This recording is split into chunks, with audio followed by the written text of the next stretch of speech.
Hard Rock Hell Day 3 with Broken Chords. How are you guys? Very well. Good, how are you? Excellent. Not too bad. It's getting Good. cold, but I shall warm up very soon. Yeah.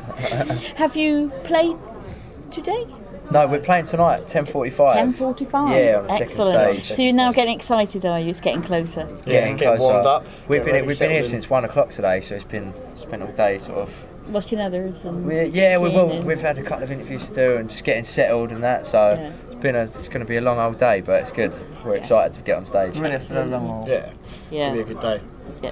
And have you played on a big stage like this before? Or? We've played a few over the years. Yeah.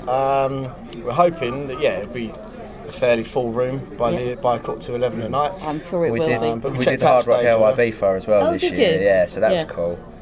Yeah, A bit warmer than here. yeah, it was lovely. I don't know. It was the middle of the night when we played it though. So Yeah. Still pretty chilly. Right. So after here, where do you go and play next? Well, we're in the middle of a tour at the moment with Electric Mary, supporting yes, them. yeah. So it's actually our last date with them on Monday at the Waterfront in Norwich, Right. and then we'll kind of go quiet on the live front until April. We're touring with Karshira, supporting them, just doing a UK. We're playing a date in Cardiff as well, and then just do some other UK dates. And in between that, we're in the studio recording a 4-track EP. Oh, excellent. So that's all next in the diary. That's next in the diary. Busy boys at the minute. Right. Yeah, well, we're always writing. I mean, we're like in and out the studio, in and out the rehearsal rooms, constantly writing. But we've been so busy on the road with Electric Mary at the moment, and Burning Torme before that. Yeah. Sort of throughout Christmas and the New Year's, writing period, recording, get ready to tour a new EP next year. Yeah, writing's we kind of generally tend to, because we all live near each other, Right. we've got a good little place to practice, so writing kind of just tends to be ticking over the whole Yeah. time, we're always coming out with new stuff, which is the best way to be, I think. Yeah, that's excellent. So have you got sort of a short list in your mind of what's going to go on it? What, the EP? Oh, the EP? Yeah. Oh, yeah. Yeah. We've sorted that. Well, we've been gigging them tracks on these tours at the right. moment. So you've given them sort of get trial. exactly. Yeah. We always sort of say, you can write a new song, but then it's not until it's been played a good 3 or 4 times live that you really know whether it works. You can change little bits, and then it's perfect. Then sort of ready to record. It's nothing. You don't want to go into a studio without having done your pre-production, without having gig tracks, and knowing the idea of going to a studio is to go right, bosh. This is how it's done. Record it, get it down, ready to go. So in a way, you're doing live rehearsal. Well, it's I mean, every gig you could always look at every gig as rehearsal for the next gig, which will hopefully be bigger and bigger and bigger. Yeah. It's always a rehearsal. It's a little bit different, obviously, than being in a rehearsal room, but that's the same with all the tracks. Yeah. You've got to gig them to get the feel of them and to you know need to what see how they're doing. people respond. Like whether it goes down well and whether it feels right. Sometimes you can play because you're rehearsing in a little tiny room, and then a song can feel massive in there, but you can play it on a big stage and it's completely different, and you might go, actually, hang on, that don't really work, or that works better than you thought. Yeah. So, Cool. Yeah. And who does the most of it? Is it a collective effort or? It's more or less a collection. Yeah. Collective. Collective. Yeah, we all come out Collective. different. I mean, because we're constantly writing throughout the week, we always laying different ideas down on the table, get together. Someone else will change something, add another bit in. Yeah. It's a collective. Because I mean, it's a 3-piece. It's all essentially lead on our instruments. Yeah. So none of us tell the other person how to play their instrument. You come with your ideas, put them on the table, and just build it from there. And have you always been a 3-piece? Yeah. always, I think the best formation, I think. As Broken Chords, it's been 2.5 years. Yeah. Before this, we were sort of a younger, sort of teenage band, in the band together still. Yeah. But we grew, and music matured, changed the name to Broken Chords, and it's the sound you hear before you today. Yeah. Right. And have you been in bands before? And can you remember your first band's name? Well, we kind of grew up on the same little scene, Right. We was all in different bands at the time, and we actually ended up meeting. We had quite a funny story. These two were in separate bands playing, and I was putting on a little night at our local venue, and I ended up putting the night on with both of them, and we all so that's played. how we sort of met, and then we ended up In a band joining together forces together, about 4 or 5 years later, wasn't it? Local supergroup. Yeah, that's what we like to say. And when you go playing different venues, do you find you've got a hardcore fan base that follows you everywhere?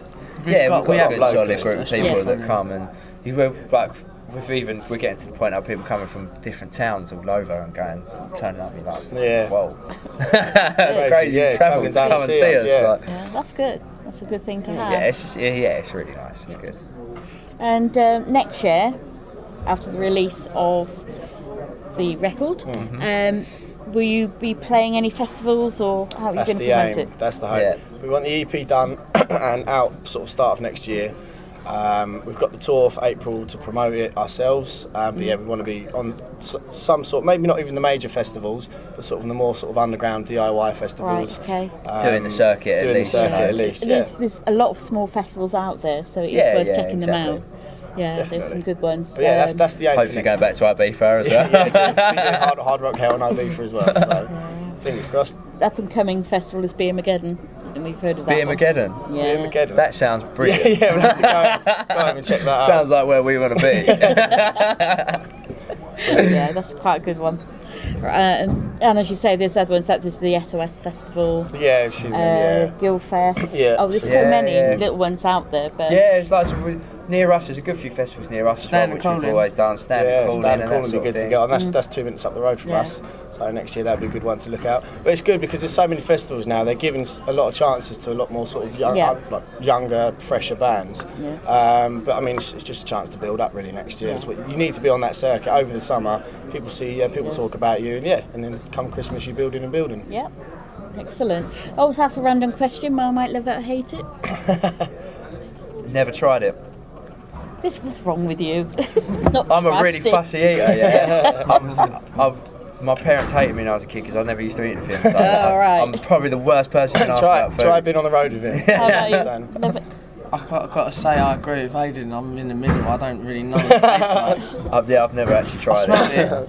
I smelled it and it smells weird. I've had the Marmite flavoured crisps though. That's I about think it. Not quite it's an all hate band. It's an all hate Do you band. hate it? Yeah. Oh, and then you answer for all of us. It's Yeah, it's an all hate band for it. So that's what you've got to do is next time you get these two to try it. No, it's right. Well, things you learn on the rider. I mean, we're starting to get places now. We're getting riders. We don't ask for that many weird things on a rider yet.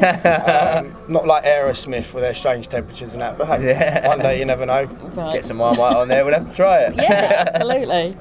And the other random question I ask is the zombie apocalypse. Who in the band would die first and who would survive the longest? Absolutely, Joe. Well, I'd die Unless first. you surprise us all and maybe save the He'd world. probably end up living, don't I? Don't know, somehow. Yeah, definitely. Somehow, some way, we would. Yeah. And where would you go? The safest place where you live, where would you go? The pub. Wait for it all to blow over. Definitely. Down the Winchester. Pretend and fit in. With the zombie. Pretend I was a zombie. See how long that lasts. Good man. Good answer. And what would be your weapon of choice? Golf club. Some sort of crossbow. or something. My drumsticks. Yeah. They're sharp enough Our as it is. guitars. I could throw them. Yeah, our Talking guitars. Yeah. Killed them with rock. Brilliant. Well, guys, thank you so much for giving me some of your time. Yeah, No brilliant. problem. And Nice one. I But look yeah, forward to check you out playing- Yep. thebrokencalls.com. Got Yep. music on there, videos, and yeah, we're on at 10:45 tonight on the second stage. Brilliant. Thank you. Right. Cheers. Thank you very much. Thank you. Thank you. Thank you very Thank much. you.